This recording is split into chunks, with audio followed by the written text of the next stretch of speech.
L'utilisation du franc CFA en Afrique remonte à l'année 1945, lorsque le franc CFA a été créé en tant que monnaie commune pour les colonies françaises en Afrique. Pour commencer, n'oubliez pas de vous abonner. Likez si c'est fait, c'est parti. 1. La France-Afrique. C'est quoi la France-Afrique?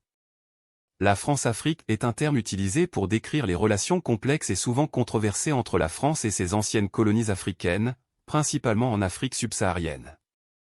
Ces relations couvrent un large éventail de domaines, tels que la politique, l'économie, la diplomatie et la sécurité. Historiquement, la France-Afrique s'est développée à l'époque coloniale et a continué après que les pays africains ont obtenu leur indépendance. La France a souvent maintenu des liens étroits avec les dirigeants politiques et économiques de ses anciennes colonies, influençant parfois les affaires intérieures de ces pays. Cela a conduit à des critiques selon lesquelles la France exerce une influence excessive et néfaste sur la souveraineté et le développement des pays africains. Les critiques de la France-Afrique soulignent les pratiques telles que le soutien à des régimes autoritaires, l'exploitation économique, les accords commerciaux inégaux et les interventions militaires. Les partisans de la France-Afrique affirment que ces relations sont basées sur des intérêts mutuels et la coopération. Ces débats reflètent les nuances complexes des relations entre la France et les pays africains, et ils ont suscité des appels à une redéfinition plus équilibrée et transparente de ces relations, favorisant le développement durable et le respect de la souveraineté des pays africains. 2. Le franc CFA. Ça vous dit quelque chose? Le franc CFA, coopération financière en Afrique centrale et en Afrique de l'Ouest, était une monnaie commune utilisée par plusieurs pays africains qui avaient des liens coloniaux avec la France. Il a été créé pour faciliter les échanges commerciaux avec la France et d'autres pays européens.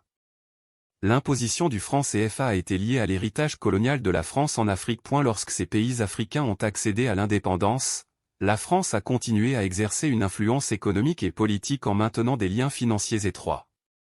Le franc CFA était lié au trésor français et avait une parité fixe avec le franc français, ce qui signifie que les pays africains devaient déposer une partie de leurs réserves de change auprès du trésor français et suivre certaines politiques économiques définies par la France. Certains critiques considèrent cela comme une forme de dépendance économique et de contrôle continu de la France sur ses anciennes colonies.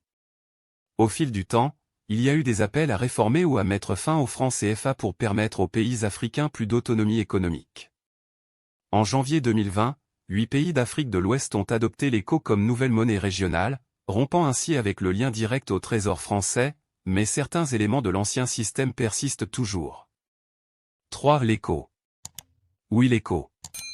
C'est une nouvelle monnaie régionale d'Afrique de l'Ouest qui a été proposée pour remplacer le franc CFA dans plusieurs pays de la région.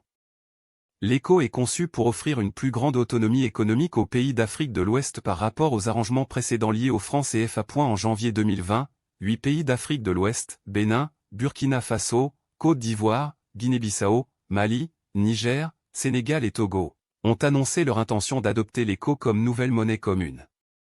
L'ECO est prévu pour être lié à l'euro plutôt qu'au trésor français, ce qui donne plus de flexibilité aux pays de la région pour gérer leur politique monétaire et économique. Cependant, il est important de noter que l'adoption de l'ECO n'a pas été sans controverse, et il y a encore des discussions sur les implications économiques et politiques de cette transition. Certains observateurs soulignent que des éléments du système précédent persistent toujours et que la réussite de l'ECO dépendra de divers facteurs, y compris la stabilité économique et la coopération régionale. C'est tout pour aujourd'hui, j'espère que vous avez apprécié. N'oubliez pas de vous abonner pour ne rien manquer. N'hésitez pas à commenter vos pensées ci-dessous et à vous abonner pour plus de contenu. À la prochaine.